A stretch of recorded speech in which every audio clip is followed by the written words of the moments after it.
1, 2, 3. Welcome to South Sudan.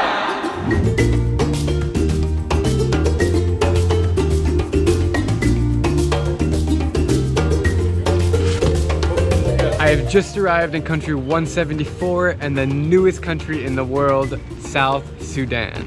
There's a good chance you've heard of this country before because its creation is so recent and it's been in the news a lot lately for some unfortunate events. Okay, so in 2013, this was a war zone, this street, and the windows are still busted out. If I'm being honest with you, I was quite nervous to come here. It's 3:30 in the morning right now and I'm heading from Khartoum, Sudan down to Juba, South Sudan. This is gonna be a wild, wild adventure. After spending 48 hours in the capital of Juba and surrounding areas, I can say that the feels on the streets are somewhat as I expected, but the culture is shockingly different than its northern counterpart. The biggest ethnic group in this country of 13 million is called the Dinka tribe. They have beautiful homogeneous features, very tall, skinny, and dark. These guys are like 7 feet tall. And yeah, it's crazy. And they are mostly Christians, not Muslims like in North Sudan. The people here still live very simple indigenous lives where owning cows is just as valuable as money. Also, in contrast to northern Sudan, the nature here is green and lush with mountains, valleys, and of course, the stunning Nile River. In terms of safety, look, I'm not going to tell you that South Sudan is the safest place in the world because then I'd be lying. But it's also not the most dangerous place I've been. I will say that it's been one of the most challenging places to shoot content because people really don't like the camera.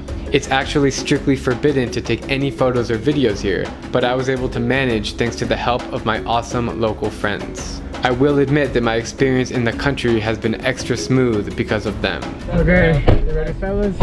Yeah, we're back again. Where are we going now? The tea lady. When you have this, you don't need to stop like that. Yeah.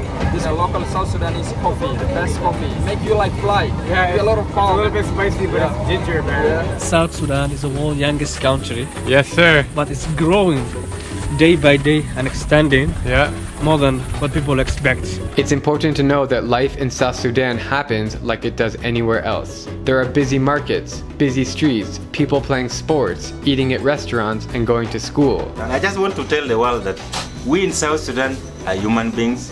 We wake up in the morning, we have breakfast, we go to work, and we do any other things that people in any other countries do. I'm pleasantly surprised to see how many people speak English fluently, and they have all welcomed me here with big smiles. It's my pleasure to see you, and I'm very happy to have you in South Sudan.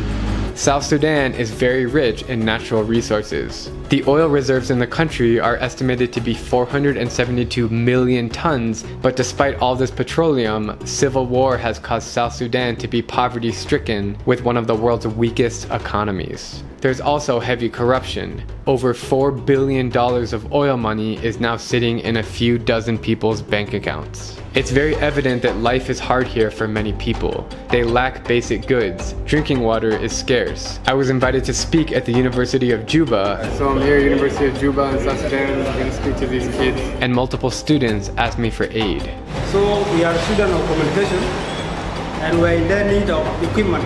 Seemingly half of the cars on the road are Land Rovers who belong to the UN or NGOs. Lastly, I can't end this video without telling you how warm and friendly the South Sudanese people are. Sure, they may not have much and they don't see many tourists here, if any at all, but I had many great conversations with many great people and I will definitely cherish the memories I've had in this country. It's been a surreal experience to be here to say the least. Pretty cool to see the newest country in the world. I think I did a pretty good job of interacting with the people and trying to figure out what's happening in this country, trying to make life of it.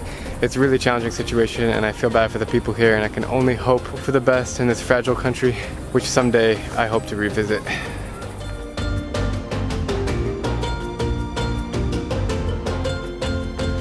Come and visit is the best place to visit. And if you want to see what people have not seen in years, it is in South Sudan that you can see better places. This is the beginning of humanity in South Sudan. I'm Drew Binsky, and if you like my travel videos, please click subscribe and join me as I plan to visit every country in the world.